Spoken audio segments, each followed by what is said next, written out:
अस्सलाम वालेकुम नाज़रीन, मैं हूँ रिजवान जाफ़र। हमारा पाकिस्तान के साथ हाजिर खिदमत है। आज हमें NA 233 में यानी कोरंगी के इलाके में मौजूद है और कराची का ये गुंजान आबाद इलाका, उसके साथ साथ इंडस्ट्रियल एरिया भी और उसके साथ साथ लांडी का इलाका जो भी गुंजान आबाद इलाका, और वहाँ पर भी बड़े पैमाने पर इंडस्ट्रीज़ मौजूद हैं।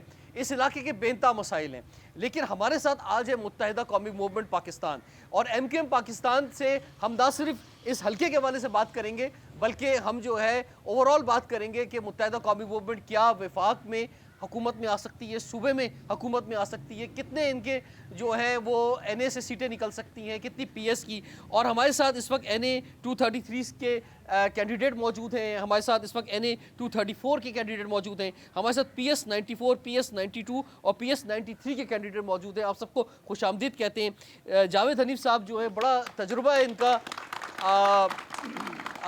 गवर्नेंस के हवाले से, और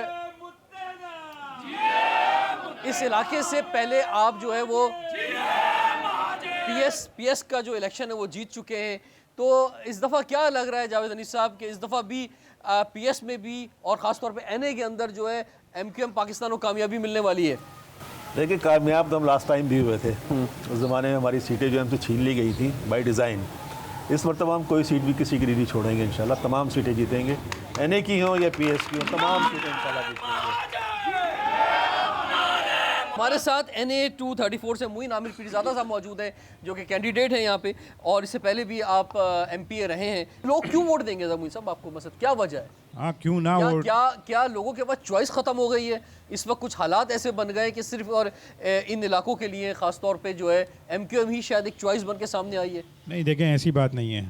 मैं तो कहता हूँ कि लास्ट इलेक्शन फॉर्चुनेटली या अनफॉर्चुनेटली लोगों को ये भी देखने का मौका मिला कि अगर MQM नहीं होगी तो लोग किस तरह काम करेंगे। पिछली बार MNAs को जिस तरह बेबहा फंड्स इमरान खान ने दिए और उसके बावजूद यहाँ पे वो लोग कुछ डिलीवर नहीं कर पाए। आज भी अगर आप कोरंगी लांडी में देखते हैं, जो रोड्स हैं, जो सीवरेज का निज़ाम है, जो पानी के कनेक्शन है, लोगों को गैस दी है, लोगों को बिजली प्रोवाइड की है, जो कोरंगी में जो भी तरक्की का निशान है उसके पीछे MQM पाकिस्तान। इस दफ़ा आपके मंशूर में सबसे ज़्यादा प्रायोरिटी जो है वो किस बात के ऊपर है? इस मरतबा हमारे मंशूर में, जैसे आपने देखा होगा, हमने एम्फसाइज़ भी किया है, सबसे बड़ी हमारा एम्फसिस जो है कि इख्तियार को नीचे लोगों के पास मुंतकिल करना। हमने इस मरतबा अपने जो मंशूर है उसमें एक कॉन्स्टिट्यूशनल अमेंडमेंट सजेस्ट की है। उस कॉन्स्टिट्यूशन अमेंडमेंट के ज़रिए हम चाह रहे हैं कि जी जो निज़ाम के अंदर जो जहाँ रुकावट पड़ती है उसको ओवर पास करें। लोकल गवर्नमेंट का ऐसा निज़ाम लेके आएँ जहाँ इख्तियार जो है गली में लोगों के पास, आम लोगों के पास पहुँच जाए। जैसे आपने बात की, हमारे लिए शायद ये पॉसिबल ना हो कि हम प्राइम मिनिस्टर की पोस्ट जाके जीत लें या चीफ मिनिस्टर की पोस्ट शॉर्ट टर्म में जीत लें। इंशाल्लाह किसी वक्त हम चीफ मिनिस्टर भी बनाएंगे अपना। तो हमारा यानी इस दफ़ा आप चीफ मिनिस्टर की दौड़ में नहीं है? हम अभी भी हैं चीफ मिनिस्टर की दौड़ में। हाँ, अभी भी हम चीफ मिनिस्टर की दौड़ में। आप देखिएगा, यानी इसका मतलब पहले से समझ रहे हैं कि 15 साल से पीपल्स पार्टी थी, इस दफ़ा भी पीपल्स पार्टी आ जाएगी? इस मरतबा ये कि पीपल्स पार्टी का तो किस चैप्टर हमने क्लोज कर दिया है, इसके अंदर जीतेंगे हम, लेकिन ये कि जो स्पेशल सिचुएशन है उसके अंदर हम लेना चाहेंगे नहीं लेना चाहेंगे, ये हमारा डिसीजन होगा। इंशाल्लाह सबसे बड़ी पार्टी जीतने वाली साइड पे हम ही होंगे, और हम लेते हैं नहीं लेते हैं ये फैसला हमारी पार्टी करेगी इसके अंदर। लेकिन आप जिस इत्तेहाद में शामिल हो गए, आप समझ रहे हैं कि वो इत्तेहाद जो है चीफ मिनिस्टर बनाएगा? बिल्कुल, वो इत्तेहाद है, उसमें सबसे बड़ी पार्टी हम। अच्छा, आप जो बात कर रहे हैं कि जनाब ये ग्रास रूट लेवल तक जो है वो अख्तियारात जाएँ, और पिछले दिनों आपने इसका अमेंडमेंट पर एक प्रोग्राम भी किया, सियासी जमातों को जमा किया, लोकल गवर्नमेंट ने बहुत आवाज़ उठाई, लेकिन अगर ये बातें आपकी मान भी ली जाए और ऐसा हो भी जाए तो भी आप 4 साल तक तो लोकल गवर्नमेंट में है नहीं। आप यानी अगर वो बेनिफिट्स अगर मिलेंगे भी या वो खिदमत का मौका मिलेगा भी तो वो या तो मेजॉरिटी में जमात इस्लामी के लोग हैं बल्दियात में, या पाकिस्तान पीपल्स पार्टी के हैं कराची में। लेकिन हम जा रहे हैं पॉलिसी डिसीजन के ऊपर। ये इससे फ़र्क नहीं पड़ता कि कौन है, हम इख्तियार अवाम के लिए लेके आ रहे हैं इसके अंदर। हम अपनी ज़ात के लिए अपने लिए लेके आ रहे हैं। जो सिस्टम आएगा, जो भी होगा लोकल गवर्नमेंट के निज़ाम के अंदर, यहाँ में जो भी मौजूद होगा वो एम्पावर्ड होगा, उसके पास पैसे होंगे, और उसकी क्या नाम है अकाउंटेबिलिटी आवाम के नीचे के बैठे हुए लोग अगर कर रहे होंगे तो वो डिलीवर करके देगा उसके अंदर। और दूसरी मैं आपकी ये भी मैं आपको ये बता दूँ कि ये लोग जो आए हैं इनके पास किसी के पास मैंडेट नहीं है। ये MQM की दीवी भीख है जिसकी वजह से इलेक्ट होकर आ गए। इलेक्ट होने के बाद, हुकूमत में आने के बाद हम ये भी देखेंगे कि इन लोगों का कंटिन्यू रहना ज़रूरी है कि नहीं ज़रूरी है।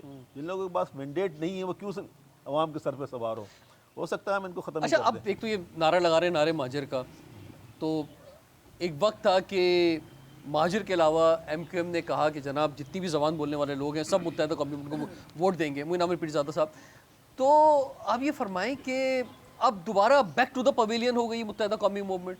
अब वापस जो है, अब मुत्तहिदा ने सोचा MQM ने कि भाई ये तो हमारे हाथ से तो महाजिरों का वोट भी चला गया था, और वो भी जो है 2018 के इलेक्शन में या बल्दियात के इलेक्शन में जो है छिन गया था। अब कम से कम यही हमें मिल जाए वापस।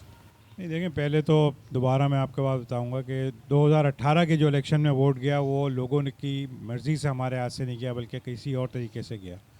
दूसरी बात ये कि इस वक्त मुत्तहिदा कौमी मूवमेंट ने कराची में रहने वाली तमाम तर लिसानी इकाइयों के साथ इत्तेहाद की ख्वाह है।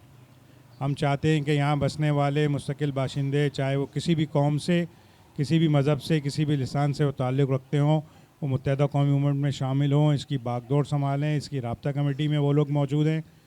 पाकिस्तान की जो हमारी MQM पाकिस्तान की राब्ता कमेटी है, उसके अंदर हर ज़ुबान बोलने वाले शख्स मौजूद हैं। ठीक है। अच्छा, अब बात यह है कि आखिर कराची के मसाइल हल नहीं हो रहे हैं, और पिछले कई सालों से MQM किसी न किसी तरह से जो है वो हुकूमत में रही है, तो अब आखिर क्यों लोग एतमाद करेंगे दोबारा वंस अगेन MQM के ऊपर?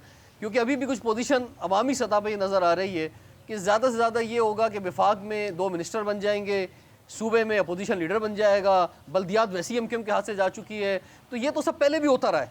अब ऐसी कौन सी ख़ास बात हो जाएगी कि कराची के लोग MQM को वोट दे दें और MQM जो है वो डिलीवर कर दे? ये बहुत आम सवाल है, लेकिन ब्रेक के बाद हम पूछेंगे। हमारे साथ रहिएगा, देखते रहिए प्रोग्राम हमारा पाकिस्तान।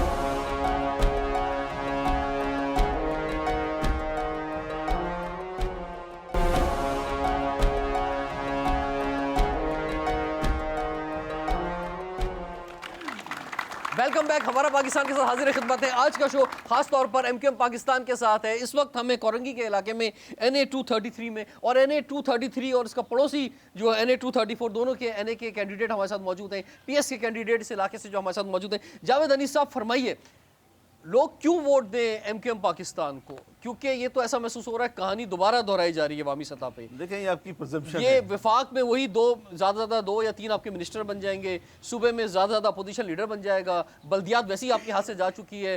तो ये तो पोजीशन आपकी पहले भी थी। पहले जो थी आपके 7 लोग थे तो उनका भी वजन बहुत ज़्यादा था। अब अगर चले कोई 20 लोग हो गए, 25 लोग हो गए, तो वजन उनका भी ज़्यादा हो जाएगा। लेकिन अवाम को क्या मिलेगा? देखें, एक तो आपकी परसेप्शन है ये इस चीज़ की कि जी वही सिचुएशन चलती रहेगी, पीपल्स पार्टी दोबारा आ जाएगी या हमें 2 मिनिस्ट्री मिलेगी। हमारा वेट पहले भी कम नहीं था, हमारा वेट अब इस मरतबा बहुत ज़्यादा होगा। और जैसे मैंने पहले आपसे बात कही, इस मरतबा सिंध के अंदर चेंज होने जा रहा है। सिंध के अंदर पीपल्स पार्टी की गवर्नमेंट नहीं होगी, इंशाल्लाह कोalition गवर्नमेंट होगी उन पार्टियों की जो इस वक्त अपोजिशन के अंदर थी, और उसमें MQM सबसे बड़ी पार्टी होगी। ये एक ज़माने में सिचुएशन आई थी, आपको याद होगा, परवेज़ मुशर्रफ के ज़माने में MQM जो थी सबसे बड़ी पार्टी थी। ऑल्दो कि हमने चीफ मिनिस्टरशिप नहीं ली थी, लेकिन पॉलिसी मेकिंग में हमारा हिस्सा था। उस वक्त अगर आप याद करें तो कराची शहर की तरक्की का क्या हाल था, इस सूबे की तरक्की का क्या हाल था। कराची में उस ज़माने में हमारे नाज़िम थे, मुस्तफ़ा कमाल थे, हमने शहर की शक्ल बदल दी थी, शहर के मसाइल सारे हल किए थे। इस मरतबा भी इंशाल्लाह वही मॉडल होगा। सर, सारे आपने दौड़ने वाले खिलाड़ी तो NA में खड़े कर दिए हैं, तो सूबे में क्या करेंगे सर? आप अभी हमारे नौजवान साथियों से जब बात करेंगे आपको पता लगेगा कि डबल दौड़ने वाले सारे साथी हैं अंदर। अच्छा। हमारे पास कभी भी दौड़ने वाले घोड़ों की कमी नहीं रहेगी माशाल्लाह। तो ठीक है, तो आप ये कह रहे हैं कि अगर सूबे में आपकी हुकूमत आएगी तो फिर तो आपको सूबे में बहुत स्ट्रॉन्ग कैंडिडेट चाहिए, डिलीवर करने वाले। उस तरह मैं बात करना चाहूँगा PS के कैंडिडेट जो हमारे साथ मौजूद हैं। सबसे पहले जनाब नजम मिर्ज़ा साहब PS 94 से। सर, ये फरमाएं कि आपका जो PS है, इसके अंदर अभी प्रोग्राम शुरू होने से पहले मैं यहाँ जो लोग मौजूद हैं इनसे भी बात कर रहा था, तो ये अपने मसाइल बता रहे थे मुझे कि जनाब तालीम एक बड़ा मसला है, सरकारी स्कूल जो है वो किसी काम के नहीं है यहाँ पे, सेहत एक बहुत बड़ा मसला है, गो के बहुत से हॉस्पिटल यहाँ से करीब हैं, उसके बावजूद ग्रास यानी बिल्कुल डोर स्टेप तक नहीं है, ट्रांसपोर्ट एक बड़ा मसला है, फिर स्ट्रीट क्राइम बहुत बड़ा इशू है यहाँ पे। स्ट्रीट क्राइम पूरी कराची में इशू है, लेकिन यहाँ पे तो बहुत ही ज़्यादा इशू है। तो कैसे देख रहे हैं इन मसाइल को अपने इलाके में? उसके हल के लिए MQM ने 3 आइनी तजावीज़ प्रपोज़ की हैं। तीन तजवीज़ यही हैं कि एक तो जो लोकल गवर्नमेंट के डिपार्टमेंट्स हैं उनको आइन में लिखा जाए, जैसे वज़ीर आज़म पाकिस्तान और सूबे के वज़ीर आला के डिपार्टमेंट्स लिखे जाते नहीं हैं। तो उधर तो आप बल्दियात में तो नहीं, एमक्यूएम नहीं है, तो आप उनसे करवाएंगे फिर काम आप? हम पॉलिसी मैटर है ना ये पॉलिसी मैटर चले हो जाएगा, जी, तो जी। फिर जो भी लोग यहाँ पे बल्दियात में मौजूद देखिए, है ये तो फिर उनके एंड पे बात चली जाएगी ठीक ना, है। किसी को आप इख्तियार तो दें, तो फिर फैसला उसका बाद में होगा ना, उसने ठीक है। डिलीवर किया या नहीं किया, ठीक है ना। हम तो पॉलिसी मैटर की तरफ जा रहे हैं, इसी बुनियाद पे तो हमने बल्दियाती इलेक्शन का बाइकाट किया था और उसी नहीं, लेकिन अगर आप सूबे में जा रहे हैं, पीएस में जा रहे हैं, तो सूबाई हुकूमत के पास तो सबसे ज़्यादा अख्तियारात होते हैं, बिल्कुल। और अगर उसके तहत अगर चीफ मिनिस्टर जो है आपके तहत का है या आपका है, इंटीरियर मिनिस्ट्री अगर आपके पास है, तो पूरा निज़ाम आपके अंडर होगा, आप बहुत सारी चीज़ों को ठीक कर सकते हैं। नहीं, इंडिविजुअल तौर पे हम नहीं कर सकते, सूबाई हुकूमत के तौर पे। देखिए, ये सारे अख्तियारात आके वज़ीर आला हाउस में पार्क हो जाते हैं या चंद मिनिस्टर्स तक चले जाते हैं। हमें नीचे लोकल बॉडीज़ में इख्तियारात देने हैं ताकि इन लोगों के गली मोहल्ले के जो मसाइल हैं वो इनका गली मोहल्ले का ही नुमाइंदा हल करे। ठीक है, अरसलान साहब आप फरमाइए जनाब, आपके भी इलाके में सेम मसाइल हैं, और उसके साथ साथ मैं ऐड कर दूं बल्दियात के ज़्यादा मसाइल हैं, जो हम स्ट्रीट क्राइम की बात करें उसके साथ साथ पानी, बिजली, गैस, ट्रांसपोर्ट और सड़कों की बात कर लें। पीपल्स पार्टी कभी भी नहीं चाहती कि कराची के अवामी मसाइल निचली सतह पर मुंतकिल हों। वो सब सिर्फ मिनिस्टर्स जो वडेरा सिंध के जो जागीरदार हैं वो उस पर काबिज़ हुए हैं और निचली सतह पर मुंतकिल नहीं करते हैं। रही बात लॉ एंड ऑर्डर की सिचुएशन की, तो जब हमारे पुलिस स्टेशंस में SHOs जो हैं वो लाड़काना के तैनात होंगे, तो हम लोगों को कैसे अवेयरनेस होगी इस बात की कि हमारे लोगों के मसाइल को कैसे हल किया जाएगा। नहीं ठीक है, वो सही है कि पुलिस के अंदर जो है वो 107 थाने हैं कराची के अंदर, ठीक है, और उनमें तकरीबन 100 के करीब गैर मकामी SHO तैनात हैं। लेकिन बात यह है कि कराची के जो मकामी लोग हैं तो वो भी तो तैयार नहीं है पुलिस में जाने के लिए, गवर्नमेंट के महकमों में जाने के लिए। नहीं, हमारे बहुत सारे लोग, मैं कहूँगा सिंध पब्लिक सर्विस कमीशन के एग्ज़ाम्स देते हैं, लेकिन बहुत सारे लोगों को रिकन्सिडरेशन नहीं किया जाता। एक ये बहुत बड़ा इशू है, डोमिसाइल बेसिस की बुनियाद के ऊपर ये कराची के इन्होंने फेक डोमिसाइल्स बनाए और यहाँ पर लाकर कराची के सिटीजन्स की नौकरियाँ भी इन्होंने इंटीरियर सेक्टर के लोगों को दे दी हैं। तो हम इस पर भी आवाज़ उठा रहे हैं। इसमें जावेद साहब आपका बहुत तजुर्बा है गवर्नेंस का, आप फरमाइए रोज़गार के हवाले से, कराची के नौजवानों के रोज़गार के हवाले से, कि ज़्यादा से ज़्यादा यहाँ पे CSS हो, गवर्नेंस के अंदर जो है जाएँ, आप खुद इस प्रोसेस से ज़िंदगी में अपने गुजरे हैं, तो ये क्या वजह है, क्यों लोगों को रोज़गार नहीं मिल रहा कराची के लोगों को? देखिए, इसके दो एस्पेक्ट हैं। एक तो ये जो गवर्नमेंट साइड की जॉब है और दूसरा प्राइवेट सेक्टर है। गवर्नमेंट साइड की जॉब के अंदर इस पोजीशन ये है कि इन्होंने एक ऐसा निज़ाम बनाया हुआ है जहाँ सिस्टम तो मौजूद है, लेकिन जो सिस्टम के अंदर जो लोग बैठे हैं, जिन्होंने मेरिट को इंश्योर करना है, वो सारे के सारे लोग बायस्ड हैं। अब पब्लिक सर्विस कमीशन में चले जाएं, वो तमाम लोग इंटीरियर के बैठे हैं, उनका अंदर का सारा निज़ाम इसी तरीके का है कि वहाँ पे सिर्फ वही लोग पास होते हैं जिनके पास इंटीरियर के डोमिसाइल होते हैं, जहाँ उनका ताल्लुक होता है। नतीजा ये हो कि शहर के लोगों का कॉन्फिडेंस जो इन इदारों पर ख़त्म हो गया है। वही समझते हैं कि हम यहाँ पे जाएंगे भी, कोशिश भी करेंगे तो हमें नहीं मिलेगा, इसलिए लोगों ने अप्लाई करना छोड़ दिया है। एक एलिनेशन हो गई है, मतलब शहर के लोग एलिनेट हो गए इस निज़ाम से, इस गवर्नेंस के निज़ाम से एलिनेट हो गए। ये नाकामी MQM पाकिस्तान की भी नहीं है क्या? पाकिस्तान की नाकामी क्योंकि नहीं है। MQM अगर दावेदार है कि जनाब हम शहर की सबसे बड़ी जमात है और हम सबको रिप्रेजेंट करते हैं, तो ये तो एक सबसे बड़े हकूक़ की नुमाइंदगी थी नौजवानों की जो उनको देनी चाहिए थी। MQM जो है इस सिस्टम के ख़िलाफ़ 40 साल से लड़ रही है, लेकिन सिस्टम के जो लोग काबिज़ हैं, आपको भी पता है, फेडरल गवर्नमेंट के अंदर भी जो लोग बैठे हैं और जो सिंध के अंदर, उनके लिए कराची पेरिफेरी है। कराची के लोग जो हैं उनके लिए बिल्कुल ऐसे ही हैं जैसे एलिनेट है कराची के लोग। कराची के साथ एम्पैथी किसी की भी नहीं है, कराची के लोगों के साथ सिंपैथी किसी भी नहीं है। कराची पे लोग रूल करते हैं, कराची पे आके गवर्नेंस नहीं करते हैं। उन्होंने हुक्मरानी करनी है कराची से लूटना है, कराची का पैसा लूटना है, कराची के लोगों की खून पसीने। अगर ऐसा है तो सर मैं यही तो पूछ रहा हूँ ना आपसे, क्या इतने सालों से आपके MNAs MPs रहे, मेयर्स रहे, गवर्नेंस आपकी रही, तो आपको ये सेफ करना चाहिए था, कराची को बचाना चाहिए था इन चीज़ों से। इसी निज़ाम के ख़िलाफ़ लड़ते रहे हम, इसी निज़ाम के ख़िलाफ़ लड़ने की पालाश में हमारे साथ हशर क्या हुआ है। हमें तोड़ा गया, हमें बांटा गया, हमारे ख़िलाफ़ ऑपरेशन हुए, हमारे लोगों को जेलों में डाला गया, मिसिंग पर्सन हो गए, शहीद हो गए। लाशें उठाने के लिए मर्द नहीं मिलते तो औरतों ने लाशें उठाई हैं, औरतों ने जनाजे उठाए। भाई हम तो लड़ रहे हैं सिस्टम के खिलाफ, आहिस्ता आहिस्ता इवॉल्व कर रहा है। हमारे लोग समझ रहे हैं, हम तोड़ा गया लेकिन हम फिर जुड़ के बैठ गए। हम जुड़ के बैठ गए, हम जितनी दफ़ा गिरेंगे इतनी मरतबा उठेंगे इंशाल्लाह, और उठ के फिर मुकाबला करेंगे। ये जो हम जब कराची की बात करते हैं, हम ये देखते हैं कि हम कोई मुकाबला जो है कहीं दुनिया में कराची का करना छोड़ दें, अपने ही मुल्क में अगर दूसरे बड़े शहरों से मुकाबला करें तो वहाँ पर उनके चीफ मिनिस्टर्स ने उनके जो रिप्रेजेंटेटिव्स होते हैं उन्होंने डिलीवर किया है और वो नज़र आता है उन शहरों के अंदर जो है, लेकिन वो कराची में डिलीवर नहीं हुआ है। अगर MQM जो है वो कराची की नुमाइंदा जमात है और अपने आप को कहती है, और अगर वो अभी तक समर लोगों को नहीं मिला है तो इस इलेक्शन से ऐसा क्या समर मिल जाएगा? ब्रेक के बाद जानेंगे। हमारे साथ रहेगा, देखते रहिए प्रोग्राम हमारा पाकिस्तान।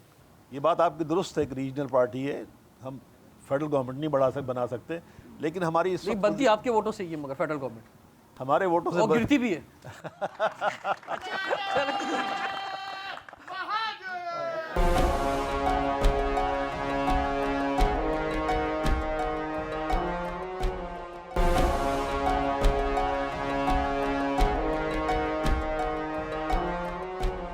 Welcome back. हमारा पाकिस्तान के साथ हाजिर खिदमत है।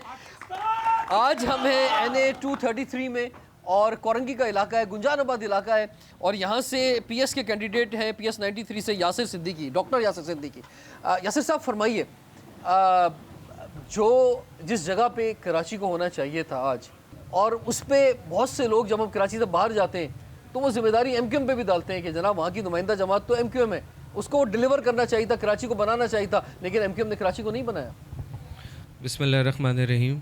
रिजवान भाई, अफसोस होता है देख के कि जो शहर का आज हाल हो गया है, जो सूरत हाल है कि आज भी हम इलेक्शंस में बैठे तो बेसिक फैसिलिटीज़ की बात करते हैं। दुनिया चांद पे चली गई है, जितनी डेवलपमेंट टेक्नोलॉजी में लेके हर चीज़ बिल्कुल आगे से आगे बढ़ती जा रही है। आज भी हमारी आवाम की बेसिक्स पे हम लोग रो रहे हैं कि हमें पानी दे दो, सीवरेज ठीक कर दो, सड़कें, एजुकेशन, हेल्थ, हम इससे आज तक बाहर नहीं निकल सके। आज तक पाकिस्तान बनने के बाद से लेके आज तक की अगर आप बात करें, वो MQM का सुनहरा दौर था, जो नाजिम जिस ज़माने मुस्तफ़ा कमाल साहब थे, जिस तेज़ी से डेवलपमेंट हुई, पूरी दुनिया में सराहा गया MQM की परफॉर्मेंस को, मुस्तफ़ा साहब की परफॉर्मेंस को, जिस तरह के दुनिया के बेस्ट मेयर में शुमार हो गया। विद इन 3 ईयर्स आपका कराची दुनिया के 7 तेज़ी से तरक्की करते हुए शहरों में शुमार हो गया था कि इवन पंजाब वाले आके कराची को देख के जाके लाहौर की डेवलपमेंट उस तरह करना चाहते थे। तो ये MQM की डिलीवरेंस थी।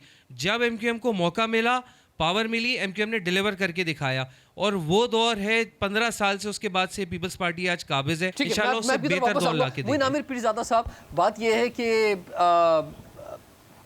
क्या नज़र आ रहा है जनाब, ये बहुत मायूस हो चुके हैं कराची वाले लोगों को, यानी बल्दियात के मसाइल, फिर दूसरा स्ट्रीट क्राइम है जो कि जान नहीं छोड़ रहा पिछले कोई 25-30 सालों से।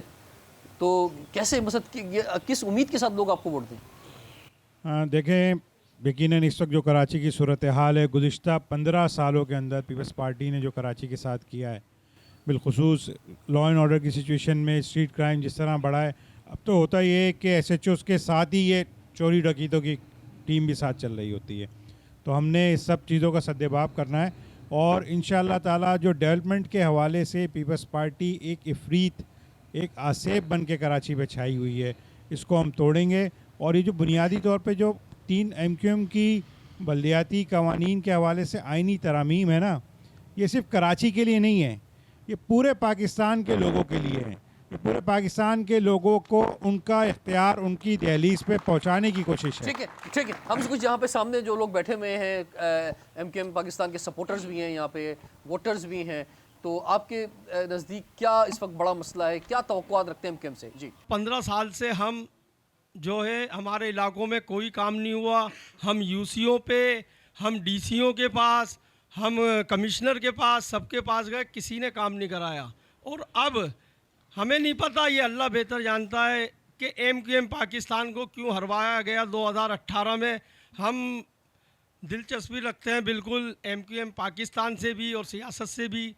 तो हम TV देख रहे थे, आमिर मोइन भाई बहुत हाई स्कोर चल रहा था इनका उस पर, मगर जब 3 बजे के बाद सर हरवाया गया, लेकिन जितनी सीटें मिली ना वो सीटें भी बड़ी जो है इंपॉर्टेंट थी, वही वजन वाली सीटें थी तो उस पर काम हुआ। ज़्यादा भी मिल जाती तो भी वही होना था जो हुआ है सर। सर बिल्कुल हुआ, आप फरमाए ना। तो सर देखें, यहाँ पे डिप्टी इकबाल भाई जीते थे, जी सही है, अल्लाह ताला उनकी मफरत फरमाए, उनका इंतकाल हो गया। उसके बाद अबू बकर भाई आए यहाँ MNA, तो इस हलके में काम हुए हैं। सिर्फ MNA MPA को कोई फंड नहीं दिया पीपल्स पार्टी ने, और हम 15 साल से परेशान हैं, और हम MQM पाकिस्तान को ही वोट देंगे, मर जाएंगे मिट जाएंगे, MQM पाकिस्तान को वोट देंगे हम।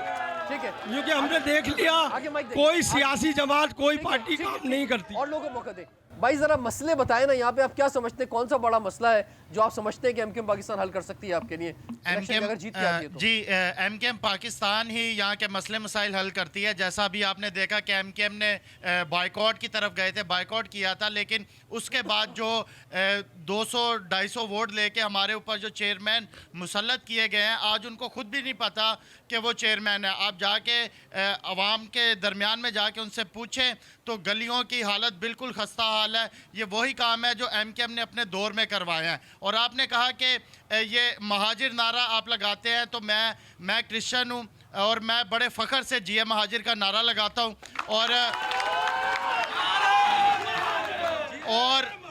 और मैं ये भी बताना चाहता हूँ कि एमकेएम ने ना सिर्फ अपने दौर के अंदर जब जब इनको इख्तियार मिला है, इन्होंने मुस्लिम एरियाज़ में नहीं बल्कि बग़ैर रंगो नस्ल क्रिश्चियन कम्युनिटीज़ के इलाके में भी बेहद काम करवाए हैं। और इसके अलावा जो आपने कहा कि ये स्ट्रीट क्राइम, तो स्ट्रीट क्राइम का इशू ये होता है एसएचओ के पास, वो हेड होता है अपने जितने भी एरियाज़ होता है। जब यहाँ का जो हेड होगा वही गैर मकामी होगा, उसको फ़िक्र ही नहीं है कि उसके इलाके में क्या हो रहा है। अब चले यहाँ पे नौजवानों में मंशियात इतनी आम, छोटे छोटे बच्चे ड्रग्स का इस्तेमाल कर रहे हैं। अब मेरे पास है, मैं आपको दिखाऊँगा जो हमने SHOs के नाम पर एप्लीकेशंस दी हुई हैं। यहाँ पे मंशियात का कारोबार हो रहा है, ये किसका काम है रोकना? ये SHOs का काम है। हमारे अभी नामजद जावेद हनीफ भाई ने कहा था कि शायद कोलेशन के ऊपर हमारा CM आएगा, लेकिन हम एमकेएम के वोटर हैं, हम यकीन दिलाते हैं कि ये कोई ख्याल ही नहीं है। इस बार इंशाअल्लाह ताला अल्लाह के हुक्म से एमकेएम का ही CM आएगा। और कराची के जितने रिहायशी हैं, जितने उर्दू स्पीकिंग और इसके साथ साथ जितने मिनॉरिटीज़ भी हैं, उनको जो हक नहीं मिला वो एमकेएम पाकिस्तान से ही हमें उम्मीद है और यकीन है कि ये सारे हकूक एमकेएम पाकिस्तान दिलवाएगी। आप पीछे देंगे जी। कोरंगी लांडी एक बहुत बड़ी कॉन्स्टिट्यूंसी है और इसकी जितनी आवाम है उससे ज़्यादा मसाइल भी हैं। अब मसाइल हम देखते रहेंगे तो बहुत ज़्यादा हैं। बेसिक मसला मेरे बच्चों की एजुकेशन है। पूरे कराची के अंदर आपके पास कोई एक बीटेक कॉलेज नहीं है। एमक्यूएम के डेवलपमेंट के मिनिस्टर थे शुएब बुखारी साहब, उन्होंने कोरंगी 51A के अंदर एक बीटेक कॉलेज बनाया जो पीपल्स पार्टी की हुकूमत ने आज तक उसे चलने नहीं दिया। हमारी उम्मीद एमक्यूएम इसलिए कि हम इनसे ये उम्मीद करते हैं कि ये कम से कम हमारी बात जाके पार्लियामेंट में करते हैं। जब ये पार्लियामेंट में बात करते हैं तो हमें एक ये हमारे दिल में एक जो है एक तसल्ली रहती है कि यार हमारी बात करने वाला वहाँ पे कोई है। जावेद अली साहब फरमाइए। अब बात ये है कि मसला सवाल तो ये उठता है ना कि एमकेएम किसी न किसी सूरत में सूबा नहीं तो वफाक में गवर्नमेंट का हिस्सा रही है, गवर्नर आपके हैं, यानी मकसद एमकेएम की नुमाइंदगी मौजूद है हुकूमत के अंदर। अब आपका क्या है प्लान A, क्या है प्लान B, क्या है? आप कह रहे हैं कि जनाब हमारे तहत का चीफ मिनिस्टर आएगा, नहीं आता है तो कैसे डिलीवर करेंगे? कैसे आप जो है इस दफ़ा सोच रहे हैं क्या पुरानी वाली सूरत हाल वापस हो जाएगी कि वही वफाक में आपके 1-2 मिनिस्टर हैं, ना सूबे में हैं ना बल्दियात में लोग हैं, तो आपने क्या सोचा है कैसे लोगों को मसाइल हल कर सकेंगे? देखिए, जब भी इलेक्शन लड़ा जाता है, इलेक्शन हमेशा जीतने के लिए लड़ा जाता है और हुकूमत में आने के लिए लड़ा जाता है। तो हम भी इस वक्त जो इलेक्शन लड़ रहे हैं, हमारी जो एफर्ट है, हमारी जो कोशिश है हुकूमत में आने की। ये बात आपकी दुरुस्त है, एक रीजनल पार्टी है, हम फेडरल गवर्नमेंट नहीं बना सकते, लेकिन हमारी इस वक्त बनती आपके वोटों से ही है, मगर फेडरल गवर्नमेंट हमारे वोटों से गिरती भी है।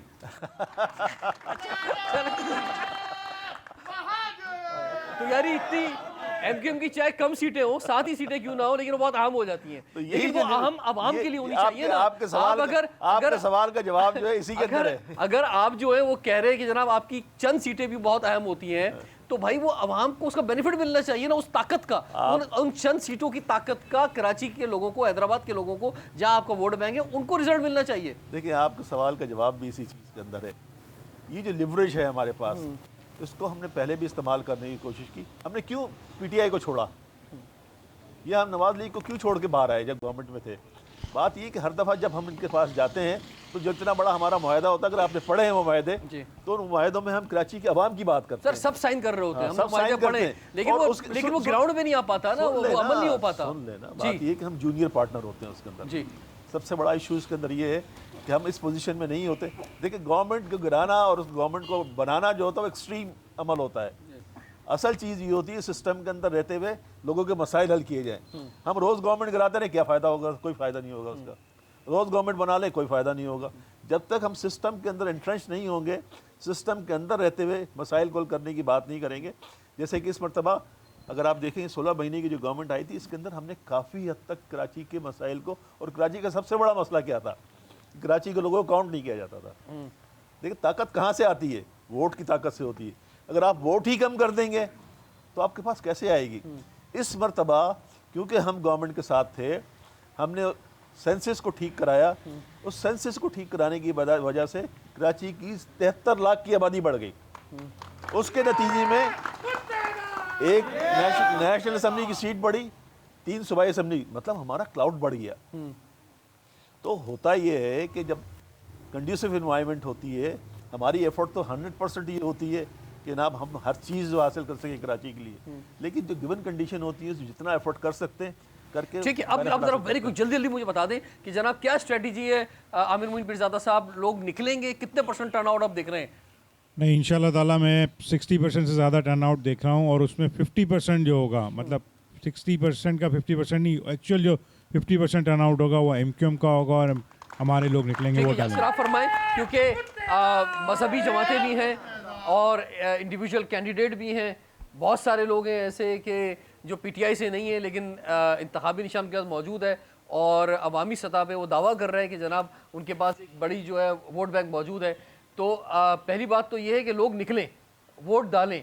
तो लोग निकलेंगे, लोगों को मोबिलाइज कर रहे हैं, और फिर आप उसमें कितना % समझ रहे हैं आपके PS के अंदर जो आपको वोट मिलेगा? रिजवान भाई, लोग ऑलरेडी बहुत ज़्यादा परेशान है, डीमोटिवेटेड थे। हम लोग इस टाइम उनको मोटिवेट कर रहे हैं, डोर टू डोर हम लोग वर्किंग कर रहे हैं, और इंशाल्लाह हम बहुत ज़्यादा पॉजिटिव हैं, क्योंकि इन पिछले अदवार में उन्होंने दूसरों को भी आजमा के देख लिया, जिस तरह दूसरे आए थे और सबकी परफॉर्मेंस उन्होंने देख ली। अब उनको उनके मसाइल का हल सिर्फ MQM में नज़र आ रहा है, और इंशाल्लाह बहुत बड़ी तादाद में रखेंगे। आज अभी इस टाइम 9 जो भी टाइम इस टाइम हो रहा है, आप आज याद रखिएगा मेरे अल्फाज, इंशाल्लाह इस कराची से MQM पाकिस्तान क्लीन स्वीप करेगी। ठीक है जी, फरमाइए जनाब, क्या समझ रहे हैं कि अब लोगों को निकाल पाएंगे? लोग निकलेंगे, खुद से जाएंगे? बहुत सारे लोग घर बैठे रहते हैं, कोई फ़ायदा नहीं वोट डालने का। MQM क्या कर रही है लोगों को मोबिलाइज करने के लिए? नहीं, हमारे इस कॉन्स्टिट्यूंसी के MNA और PS के कैंडिडेट्स जो हैं वो डोर टू डोर कैंपेन कर रहे हैं, मुख्तलिफ मार्केट्स के अंदर जाकर विजिट्स कर रहे हैं, और अपनी इलेक्शन कैंपेन को जारी रखे हुए हैं। और जो लेगेसी है तो क्या दे रहे हैं आप? ऑफर क्या दे रहे हैं? बिरयानी दे रहे हैं, कीमे के नान दे रहे हैं, क्या दे रहे हैं? हम उनको ऑफर ये दे रहे हैं कि वसाइल की मुनसिफाना तकसीम लेकर आएंगे और कोशिश करेंगे आपके बुनियादी मसाइल को हल करें। क्या दे रहे हैं जावेद अरीफ साहब? लोगों को क्या अपॉर्चुनिटी उस दिन मिलेगी? यार आपको जनाब एक इंटरेस्टिंग बात बताऊं जी। हम जाते हैं, लोग हमें बिरयानी ऑफर कर रहे होते हैं। लेकिन कहीं मिठाई मिल रही होती है, वो चाय के लिए बिठा लेते हैं, उठने नहीं देते हैं। अच्छा, हम जी जी अदरवाइज जी आमिर साहब, हम लोगों को एतमाद दे रहे हैं कि जैसे पहले हमने काम किया था, इंशाल्लाह ताला इस बार भी हम वैसे ही काम करके अच्छा दिखाएंगे। अच्छा, लोग ऐसा तो नहीं है कि आपका झंडा लेके निकलेंगे और वहाँ जाके वोट किसी और को डाल देंगे? नहीं, इंशाल्लाह ताला ऐसा नहीं होगा, क्योंकि पाकिस्तान के लोग मुहिब्बे वतन है। किसी भी मुल्क दुश्मन के को या जिसने हमारी पाक अफवाज पे हमले किए हुए हैं उनको वोट नहीं डालेगा। ठीक है। और वो जो कराची के हवाले से मशहूर है कि जनाब वो ठप्पे लगते हैं या वो डबल ठप्पे लग जाते हैं जनाब, जो वोट कैंसिल होते हैं, तो वो भी सूरत हाल जो है नज़र नहीं आ रही। देखिए, मैं तो कहता हूँ कि जिस तरह लोगों ने मशहूर किया हुआ है, एक मनफी प्रोपेगेंडा है। 2018 से पहले 2015 का भी इलेक्शन हुआ था, जी। उसमें हर पोलिंग स्टेशन के ऊपर पुलिस थी, रेंजर्स थी, पॉलिट बॉक्स के ऊपर रेंजर्स और फौज के लोग खड़े हुए थे, लेकिन हमारा UC चेयरमैन 15,000, 25,000 और 30,000 वोट लेके चेयरमैन बना था। कराची में 22 जो सीटें हैं, फिर हैदराबाद की सीटें हैं, तो कितने जावेद साहब आपने का प्लान है कि आपके पास जो है वो MNA आ रहे हैं? हम सारी सीटें दे देंगे, 22 की 22 सीटें दे देंगे। 22 तो आपके लोग नहीं खड़े हुए सर, वो तो नून लीग के साथ हमारे आपने। हमारे कोलिशन पार्टनर खड़े अच्छा, हुए हैं, तो अच्छा। हमारी सीटें हुई ना वो भी। नहीं, अब मैं MQM की बात कर रहा हूँ जनाब, हैदराबाद मिला के बात कर रहा जहाँ हम हूँ। खड़े हुए- हैदराबाद, मीरपुर खास, नवाबशाह मिला के बात कर रहा जहाँ हूँ। हम खड़े हैं वहाँ हम जीतेंगे, जहाँ हमारे पार्टनर्स खड़े हैं वो हम नहीं, मुझे एक फिगर तो उनको देना। जितवाएंगे हम इसके आपके अंदर। पहले जो है जनाब कराची से सिर्फ 4 लोग जीते, 2 हैदराबाद से जीते, अभी आप 6 लोग आपके जीते थे। कराची में हमने 18 हमने सीटों पे लोग जी, खड़े जी। किए। कराची की 2018 में 4+2 था, यानी 6 लोग थे आपके सिर्फ। 2018 अभी क्या है? देखिए, अच्छा, अभी बताया, अभी नंबर 2018 मुझे अभी आप नंबर देना, मैं फिर बाद में आपको मैं देता हूँ आपको। 2018 को आप काउंट करना छोड़ दें। अभी का बताएं, 2018 ठीक है। का मुनसिफाना इलेक्शन था ही नहीं। ठीक है। इस मरतबा कराची में 18 कॉन्स्टिट्यूंसीज़ पे हमारे लोग खड़े हैं, 18 के 18 सीटें जीतेंगे। हैदराबाद 2 हमारी जो नेशनल असम्बली की सीट्स हैं वो दोनों की दोनों जीतेंगे। प्रोविंशियल असम्बली की 35 सीट्स पे कराची में लोग खड़े हुए हैं, 4 सीटों पे वहाँ खड़े हुए हैं, 39 सीट्स हम इंशाल्लाह पूरी की पूरी जीतेंगे इसमें। और बाकी नवाबशाह, सक्खर और मीरपुर ख़ास में हमारे प्रोविंशियल असम्बली के लोग हैं, वो सब हम सीटें जीतेंगे। और आप देखेंगे इस मरतबा, जैसे मैंने पहले भी कहा, कि मेजॉरिटी पार्टी जो है हमारी होगी। जो MNAs बनेंगे उनका तो खैर इंपॉर्टेंट रोल है ही, लेकिन जो MPAs हैं उनका शायद उससे भी ज़्यादा इंपॉर्टेंट रोल है। और ये सारे लोग जो मेरे सामने इस वक्त मौजूद हैं और जो लोग कराची में आपके वोटर सपोर्टर हैं, उनकी उम्मीदें आपसे वाबस्ता हैं कि अगर आप जीतते हैं तो इस दफ़ा डिलीवर होगा, ज़बरदस्त डिलीवर होगा। और कराची जो कि पिछले कई सालों से जो है वो बहुत ही मुश्किल के अंदर है, उस कराची के लोग, हैदराबाद के लोग इस मुश्किल से निकल सकेंगे। रिजवान जाफर को इजाज़त दीजिए, देखते रहिए प्रोग्राम हमारा पाकिस्तान।